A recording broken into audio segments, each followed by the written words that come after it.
ಮತ್ತೊಮ್ಮೆ ಯಾರಾದ್ರೂ 11,99,000 GT line ಹುಡುಕ್ತಾ ಇದ್ರೆ ಅಂತಂದ್ರೆ ನೋಡಬಹುದು ನೀವು. ಅದು 2020 21 ಮಾಡಲ್ ಸಿಂಗಲ್ ಓನರ್ 80,000 ಓಡಿರಕ್ಕಂಥದ್ದು ಕಿಯಾ ಸೆಲ್ಟೋಸ್ GTX ಪ್ಲಸ್. ಸೊ ಇದು ಬಂದ್ಬಿಟ್ಟು 11,99,000 ಬಗೆಹರಿಸ್ಕೊಡ್ತೀನಿ ಬನ್ನಿ ಒಬ್ಬಳಿಗೆ. ಸೊ ಗಾಡಿ ಕಂಡೀಷನ್ ನೋಡ್ತಾರ ಬನ್ನಿ ತೋರ್ಸೋಣ ಅಂತ.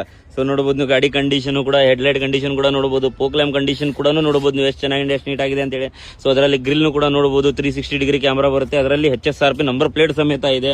ಸೊ ಅದರಲ್ಲಿ ನೋಡಬಹುದು ನೀವು, ಇದು ಪೋಕ್ಲೈಮ್ ಕಂಡೀಷನ್ ಕೂಡ ನೋಡಬಹುದು. ಟೈರ್ ಕಂಡೀಷನ್ 4 ಫ್ರೆಶ್ ಟೈರ್ ಆಗಿದೆ, ಅದು ಮ್ಯಾಗ್ವಿಲ್ ಅಲ್ಲಿ ಸ್ಕ್ರಾಚ್ಲೆಸ್ ಇದೆ.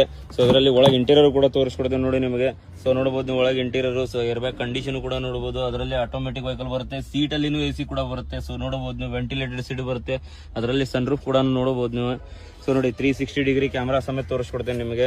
ಸೊ ಅದರಲ್ಲಿ ಬ್ಯಾಕ್ ಇಂಟೀರಿಯರ್ ಕೂಡ ತೋರಿಸ್ಕೊಡ್ತೇನೆ ನೋಡಿ ನಿಮಗೆ. ಸೊ ನೋಡಬಹುದು ನೀವು ಬ್ಯಾಕ್ ಇಂಟೀರಿಯರ್ ಎಷ್ಟು ಚೆನ್ನಾಗಿದೆ ಎಷ್ಟು ನೀಟ್ ಆಗಿದೆ ಅಂತ ಹೇಳಿ. ಸೊ ನಾನ್ ಆಕ್ಸಿಡೆಂಟಲ್ ಇದೆ, ಪೂರಾ ಜೆನ್ಯೂನ್ ಇದೆ ಗಾಡಿ. ಸೊ ಇದು ಟೈರ್ ಕಂಡೀಷನ್ ಕೂಡ ನೋಡಬಹುದು, ಅದರಲ್ಲಿ ಟೈಲ್ ಲ್ಯಾಂಪ್ ಕೂಡ ಸ್ಕ್ರಾಚ್ ಲೆಸ್ ಇದೆ. ಅದರಲ್ಲಿ ನೋಡಬಹುದು ನೀವು GT ಲೈನ್ ಲೋಗೋನು ಕೂಡ ನೋಡಬಹುದು ಎಷ್ಟು ಚೆನ್ನಾಗಿದೆ ಎಷ್ಟು ನೀಟ್ ಆಗಿದೆ. ಸೊ ಇದು ಟೈಲ್ ಲ್ಯಾಂಪ್ ಕೂಡ ಸ್ಕ್ರಾಚ್ ಲೆಸ್ ಇದೆ. ಸೊ ಅದರಲ್ಲಿ ಇದು ಟೈರ್ ಕಂಡೀಷನ್ ಕೂಡ ನೋಡಬಹುದು ನೀವು. ಸೊ ಅದರಲ್ಲಿ ಫ್ರಂಟ್ ಇಂಟೀರಿಯರ್ ಮತ್ತೊಮ್ಮೆ ತೋರಿಸ್ಕೊಡ್ತೇನೆ ನೋಡಿ, ಅದರಲ್ಲಿ 360 ಡಿಗ್ರಿ ಕ್ಯಾಮ್ರಾ ನೋಡಬಹುದು ನೀವು. ಸೊ ಅದರಲ್ಲಿ ಆಟೋಮೆಟಿಕ್ ವೆಹಿಕಲ್. ಸೊ ನೋಡಬಹುದು ನೀವು ಎಷ್ಟು ಚೆನ್ನಾಗಿದೆ ಎಷ್ಟು ನೀಟ್ ಆಗಿದೆ ಅಂತ ಹೇಳಿ. ಅದರಲ್ಲಿ ರನ್ನಿಂಗ್ ಕೂಡ ತೋರಿಸ್ಕೊಡ್ತೀನಿ ನೋಡಿ, 80,329 ಕಿಲೋಮೀಟರ್ ಆಗಿದೆ. ಸೊ ಬನ್ನಿ ಒಬ್ಬಳಿಗೆ ಬಗೆಹರಿಸ್ಕೊಡೋಣ ಅಂತ.